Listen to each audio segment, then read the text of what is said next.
And so I completely agree with you. While we needed to do all we can to help women and families get through this crisis, when we get to the other side, it seems to me, and you referenced this when you first spoke, we can't just build back to where we were before. We have to build a much more inclusive, much more equitable middle class and an economy that everybody gets a fair shot at. And we have to increase the minimum wage. This crisis further heightened the critical work of low-income workers. I mean, one job should be enough to raise a family on. And we have to raise the minimum wage to $15 an hour, which you've worked for and I've worked for a long time. And this is something we worked together for many years. But it's way past time to have equal pay for equal work, which has been one of your strongest pursuits in your career. Our administration, we signed the first law, the Lilly Ledbetter Fair Pay Act. We thought that was a big start, and it was.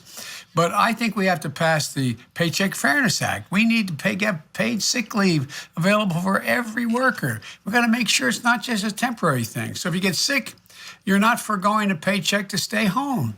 And we need to provide 12 weeks of paid family, medical, and medical leave, so you can take care of your loved one if they need you. And these are basic protections that we should be providing to workers. And we've tried for a while. So much more needs to be done. Here's my point. I think as you implied, I think the blinders have sort of been taken off. Not that people were bad. They did not want to help. They just didn't fully understand the disadvantage so many people who make their lives function for them, what they were going through. I don't think they had any idea what they were going through. So my next question for you is, it seems to me we're going to face a monumental task of rebuilding our economy and the middle class.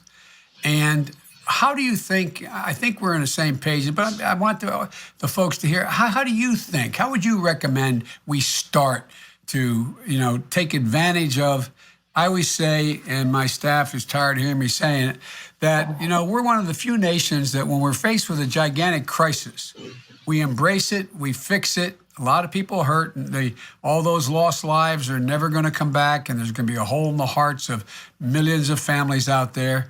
But, we always come back, and we come back stronger. We come back stronger, and we end up in a better place than before it all happened. So what do you think we should be focusing on? And are you as optimistic as I am, and we can do this?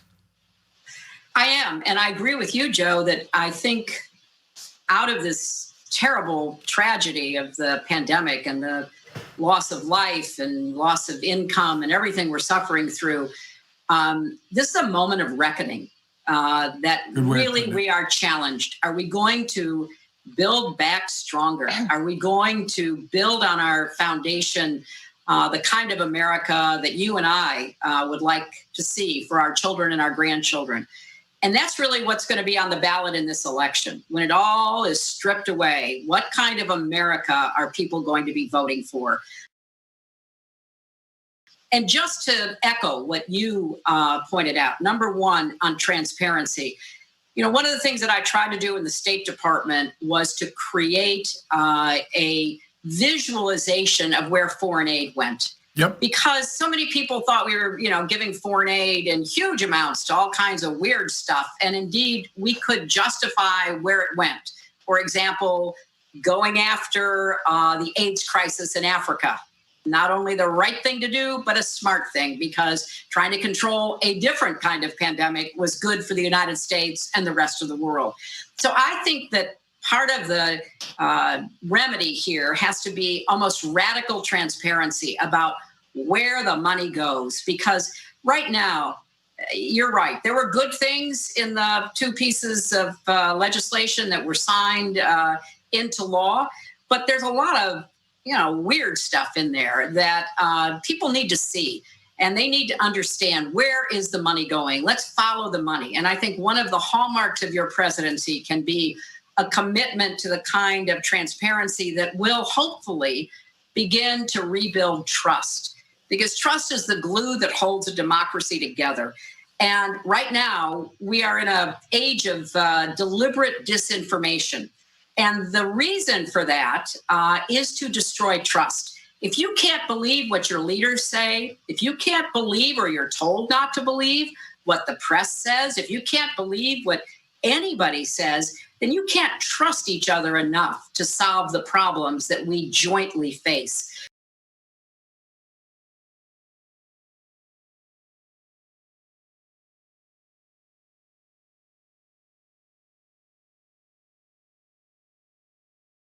So I am hugely supportive of increasing both transparency and accountability. And then on all of the various issues that you addressed, hopefully the time is now. We've been working for equal pay for equal work, the Paycheck Fairness Act, which I sponsored, you sponsored, voted for whenever we got a chance, but always ran into a brick wall of opposition. Well, now all of a sudden, those essential jobs that people are doing. We used to just walk by that woman stocking that grocery shelf. We didn't pay attention to the sanitation worker that was picking up our garbage. Well, all of a sudden, you know what? Those jobs are what's keeping us going. And the Paycheck Fairness Act should be enacted. Also, paid leave. We are way overdue. We are so far behind the rest of the world, and it's shameful. The idea that a lot of people before this pandemic got really full blown were worried that they couldn't take time off, even if they were feeling sick or somebody in their house was sick, because they would lose their job. Yep. That is not only disgraceful, it is so outdated. It is anachronistic, and that has got to be fixed. There's a lot of things that will give more support, more security to working families, and we need to join the rest of the developed world to make sure that we actually deliver on that. And the final point, which you also were alluding to, is we got to make government work in visible ways for people, because right now I'm thrilled to see that, frankly, governors of both parties who have grabbed hold of this pandemic, made the tough decisions, shut down their economies, have been listening to the scientists.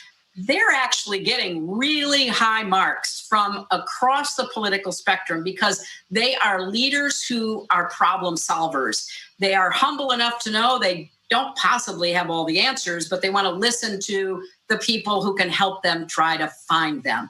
So that kind of leadership may be back in vogue.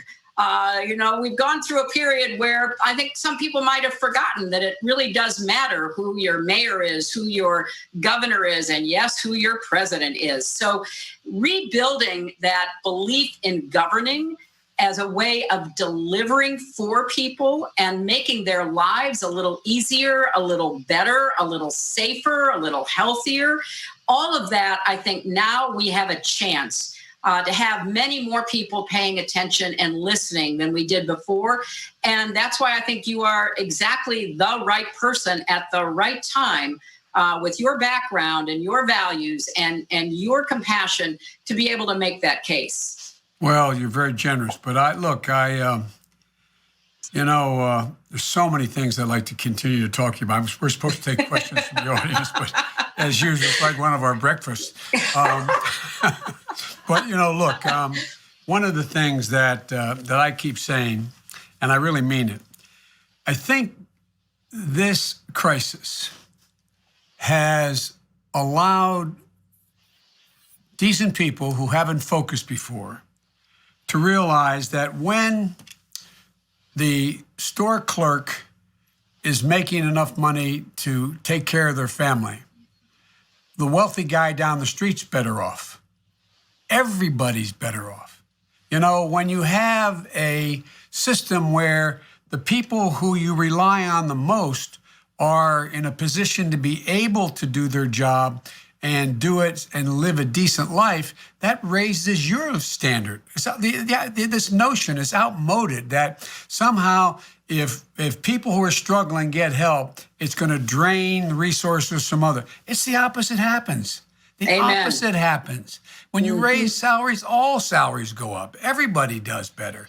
And by the way, corporate America is doing fine without having to worry about what's going to happen here. I mean, these guys and women, we've gotten kind of out of whack the way we measure things. But everybody does better when we treat people and economically fairly and give them opportunities.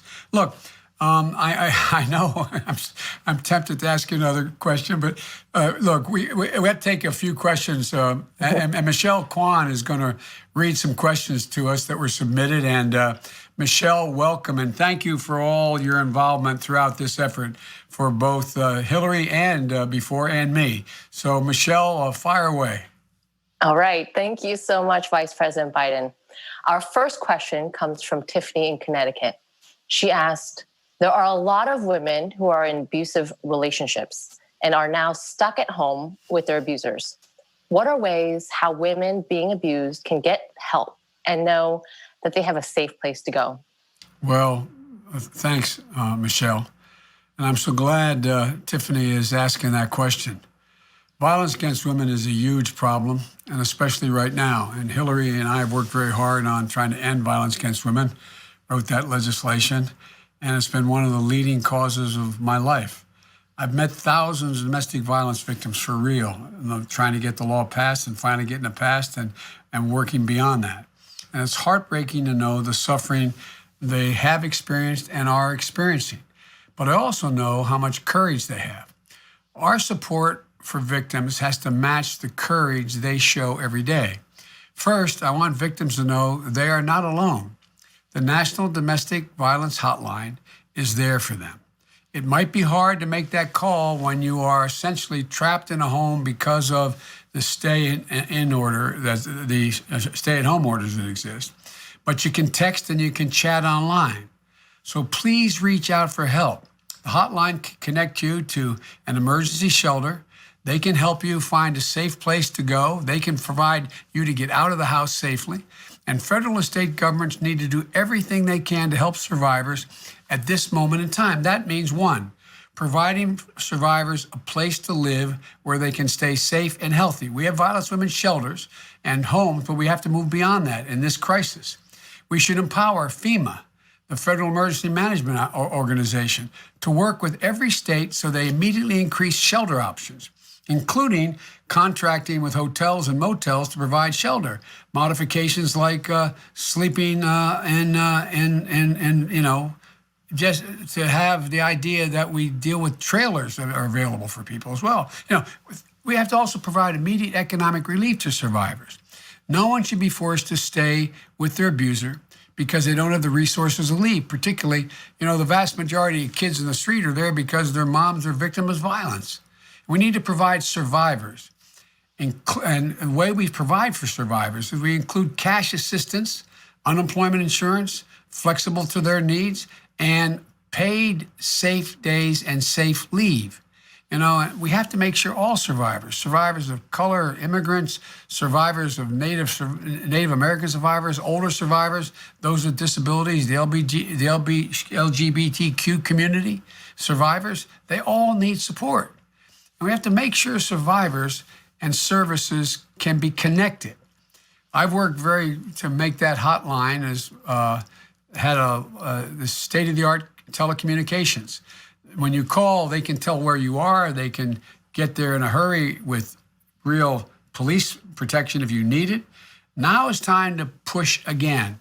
We have to equip our hotlines and vital service providers with the tools that they need to take care of the person who's calling. There's a lot more to be said about this topic, and today I've released a proposal on how I'd address the scourge of violence against women during this public health crisis. Go to joebiden.com, and I hope you'll look them over because there's ways out. The worst thing in the world is being a prisoner in your own home, and so many people are right now.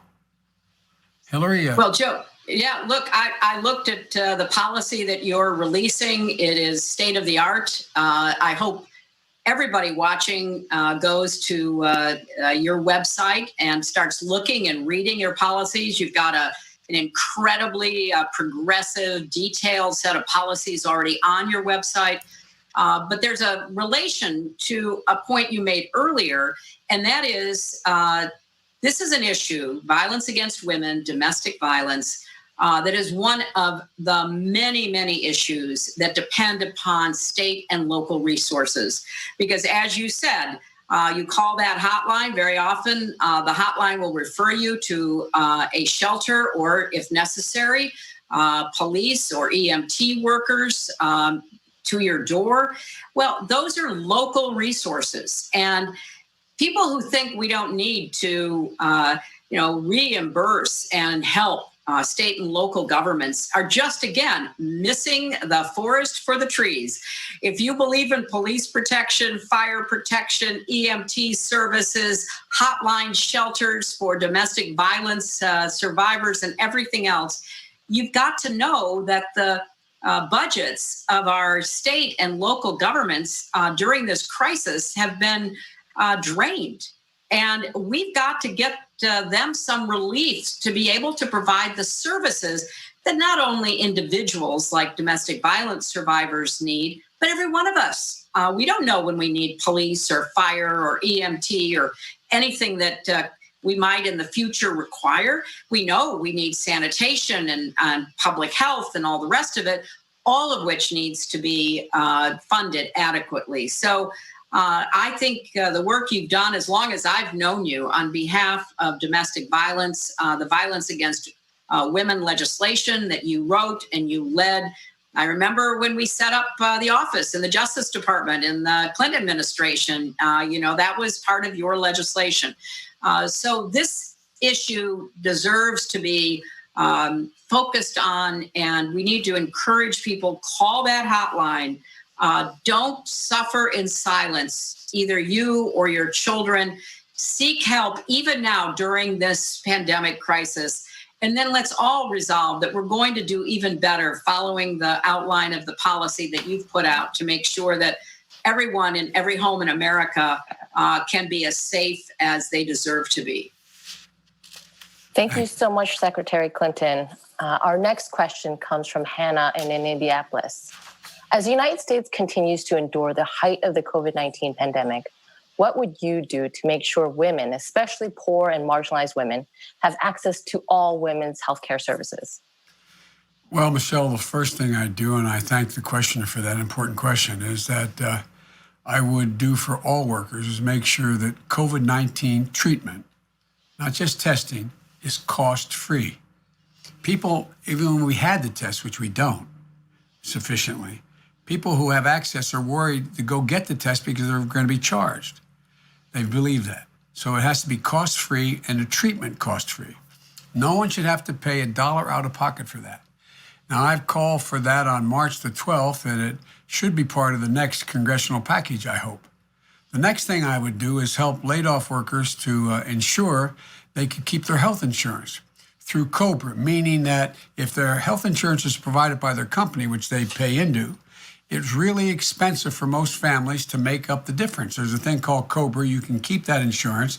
If the company can no longer pay their share, you make up the difference. Well, there have been multiple times more than the existing premium that you should have to pay because your employer is no longer making contributions toward that premium. And so I think the government should make up that difference for people now. And this is a crisis. And Trump and the Congress should pick up the full cost of the COBRA premiums that have to be made up right now, in my view. If you don't have employer-sponsored insurance, we should immediately reopen what's called the open enrollment so that you can sign up for coverage and create an affordable public option that we can do through the Affordable Care Act, which the president is still trying to eliminate right as we speak. And finally, we need to ensure that women have access to all health services during this crisis. Abortion is an essential health care service. It's being used as a political wedge right now, and it shouldn't be. The American College of Obstetricians and Gynecologists and the American Medical Association agree that it shouldn't be categorized as a procedure that can be delayed. It can't. And in this case, healthcare delayed means healthcare denied. States should not be using public health crisis to infringe on a woman's constitutional right. There's more to say, but I know I'm going too long in these answers. Hillary, the floor is yours. Well, look, I think you're going right down the path that people need to follow you on because, as you rightly point out, this is another opportunity, I hope, for the American people to see why those of us who support universal health care have been doing so for so many years. There should not be any question at any time.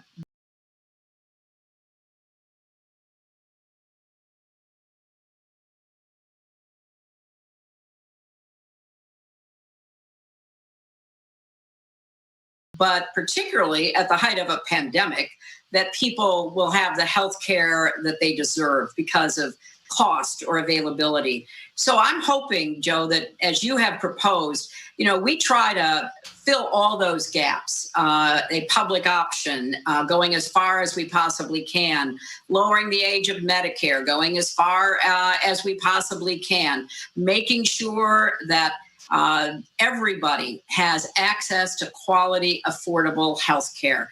And now we know why. I mean, you can't hide from a virus. We can try to, stay inside and hope that we don't come in contact with anyone who's carrying it. Although with so many people being asymptomatic, it's a little hard to know, even in your daily life, going to the store or the pharmacy, whether you might encounter somebody, which is why we should keep, wearing masks and washing our hands and everything else we're told to do.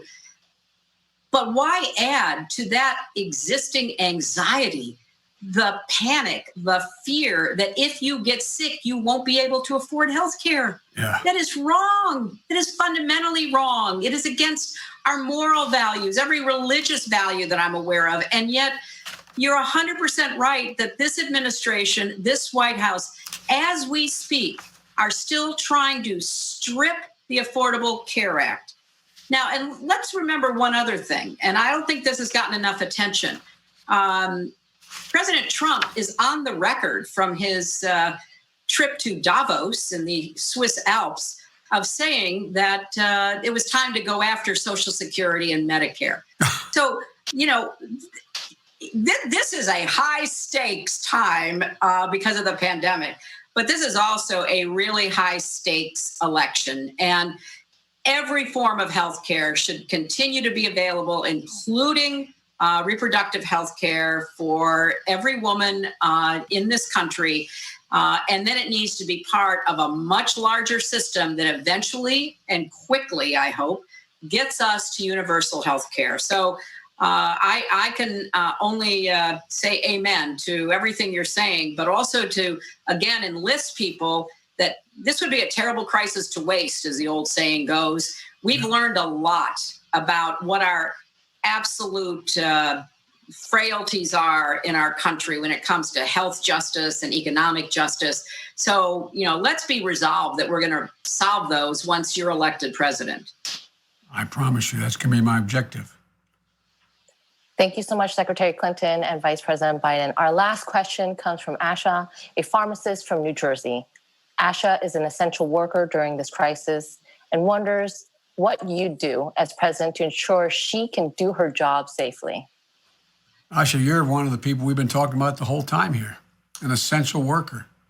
What you're doing is important all the time, but particularly right now, to provide, one, essential workers with all they need for personal protective equipment that you need to do your job safely. I urge the president to use the full authority of what they call the Defense Production Act well over a month ago, not only to surge production of critical protective gear and tests and more, but also to ensure that they're distributed swiftly and in full so that everybody has it, and that means you. And I've also urged the president to appoint what Hillary would have long ago done, a supply commander, someone who, like in the military, has control of all the supplies in the middle of a war, knows where they have to go, controls them, and with broad authority and deep logistical experience to step up and actually command our national supply chain for the critical equipment that you need but others need, working with governors to get all frontline workers the life-saving protection and the equipment they need. And also, all workers like yourself who are putting their lives on the line should receive, in my view, premium pay. Now, premium pay is no substitute for personal protective equipment. It's not. and it's not a substitute for worker safety. But we have to do as much as we can to support the millions of brave workers like you who've stayed on the job, keeping the country running. I support what's called, that the Democrats are pushing in the Congress, pandemic premium pay. Increase essential frontline workers that both the Senate and the House have proposed, that in fact gives you more income. We need to make sure that if you, God forbid, get sick, you get paid time off as well. We need to make paid sick leave available to every worker and make sure it's not just a temporary thing. If you get sick, you're not foregoing a paycheck to stay home. Now look, if you get sick, you should have to go. You shouldn't have to go to work because you're worried about a paycheck. Especially now, when we're worried about the spread of this dangerous disease, it's critical that essential workers can stay home when they get sick and don't spread the disease. And we need to provide 12 weeks of paid family, medical leave so you can take care of your loved ones. And look, folks, the whole idea here that's become clear, in my view, if you excuse the addendum here, you know, when the president went to Davos and talked about, and I remember when I was making this case as vice president saying that the Republicans are going to try to cut Medicare and Social Security, he said, no, they're not going to do that. That's been their objective. God love Paul Ryan. He set out to do that, and the president hadn't given up on that cause. And the cause is what we should be doing right now is a lot of our senior workers who are very old need an additional amount of Social Security now during this crisis. We should be increasing their Social Security payment while this crisis moves forward, while we reform the whole Social Security system to provide for the ability of people who have had their pay cut, their Social Security payment cut because their spouse has passed, because for a whole lot of reasons it happens. We should make sure that they, in fact, are able to get more, not less. And we can do that by changing the way we fund Social Security. I won't go into the whole deal. But in the meantime, right away, we should be giving help right now, an extra $1,000 to people who, in fact, are on Social Security, that, in fact, are struggling on the limited amount they're getting if they're at the low end of that scale. But at any rate, there's a lot more to talk about. I'm sorry. As I said, this is like one of our breakfasts. Either Hillary's person would be coming in saying, Madam Secretary, or my guy would be coming in saying, no, Mr. Vice President, the president's waiting. And usually when we'd walk in late to a national security meeting with the president, and he'd look at both of us like, where in the hell have you been? At any rate, but thanks, Hillary, for everything. I really appreciate it. But I really, anyway, I know you're going to answer that question as well, but thank you. Oh, listen, a lot of good memories. You're absolutely right. You know, and when you mentioned Social Security, I have long advocated, and I know you agree, that we need to fix the disadvantage that women unfortunately bear under Social Security. Because when you take time out to care for children or an ailing spouse or ailing parents, you're out of the workforce and you don't get the credit that you need to be able to have a more secure retirement when that becomes possible. So the Social Security system, Medicare, they should not be in the bullseye target of this president and all of his plutocratic allies. They need to be helped to be strengthened and improved so that they actually do provide the quality of care that they should be and the amount of income that they should be offering. And on a final note, Joe, I would just say to Asha, who is on the front lines, and thank you so much, because clearly we can't get through this without you and the millions of others who are doing what you're doing. This election really is a referendum on what kind of future we want for you and for all of the people in our country, but particularly those frontline workers, those folks who have been really put under enormous economic pressure, the many millions that are now applying for unemployment.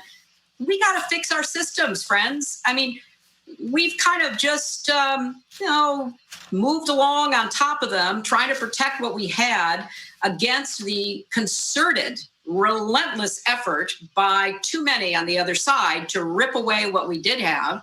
But now, if we get people to pay attention and to really look at what's at stake for them, for their families, then I think we can have an election that really will matter about how we put us on a stronger foundation for the future.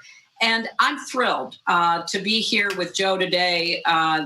It is a little bit, as you got a kind of a front view into our breakfast at the vice president's house those years ago, every Tuesday morning. But more than that, what Joe's trying to do, what his candidacy is about, what his campaign stands for, is a much better, safer, healthier, stronger future for every single American today and those who come after us. So, Joe, thank you. Thank you for your leadership. Thank you for your friendship. And this was a lot of fun. I appreciate the chance to, join you virtually in your basement to talk about issues that really matter to us and to millions and millions of other Americans. Well, I have to tell you something completely honestly, straightforward. I wish this were us doing this and my supporting your reelection for President of the United States. You won the majority of the vote. I think the way in which some of the states acted was just, anyway, we would not, we'd have problems. We'd have the pandemic, but you would have already been prepared for it. Still would have been hard, but you would have done a lot to keep us from getting in such a dire strait. Well, I'll tell you one thing I would have done, Joe, which you know so well. I would have read my daily intelligence briefings that were sounding the alarm since January, but apparently this president doesn't do what we used to do. I did the foreign policy brief this morning, which I do every morning with people who you know really well. Former Secretary Blinken, Tony Blinken, and a whole bunch of folks, Tom Donilon, a whole range of people who were, they were reading to me. We were talking about the what happened, that article in the Washington Post, and yesterday, and how many times the president was explicitly, by his national security team, warned of this pandemic, warned about it, saying what had to be done. I think it was close to like 8 or 9 specific times, resulting in some of those folks in the intelligence community either being fired or just going underground. I mean, not being paid attention to it at all. I mean, you and I have had, and you even more than me as the Secretary of State, I sat every single day with the president and got a national security briefing. And when you weren't traveling the world, you were at every one of those. And the idea that we would have been warned more than a half a dozen times explicitly by the Intelligence Committee of what was coming, what had happened, what China wasn't doing, et cetera, and then be out there complimenting what a great job China was doing. It's just beyond, and I assume, I shouldn't assume anything, but my guess is you would have read, that's what you're talking about. The question is, did he just not read what we used to call the PDB? Or did he read it and not care? I presume, to give the more generous view, that he just didn't read it, which is a totally ungenerous view. I mean, but I can't fathom it. And look what it's done to the intelligence community and its sense of whether or not it brings bad news to a president. Anyway, that's a whole other subject. Maybe we should talk about one day. But look, I want to thank everybody. I want to thank Hillary for joining us in this conversation today. And Hillary, I'm going to keep calling and asking for your advice. The coronavirus is shining a bright light on the equities in our country, and there's so much work to do. But I have no doubt we can meet these challenges brought on by this virus if we work together.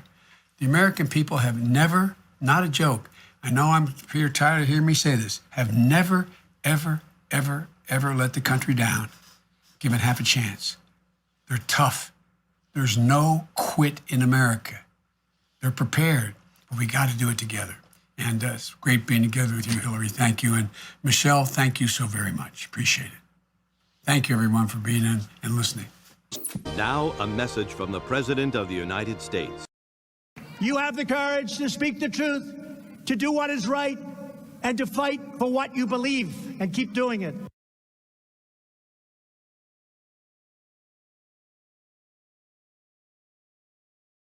Damn bird.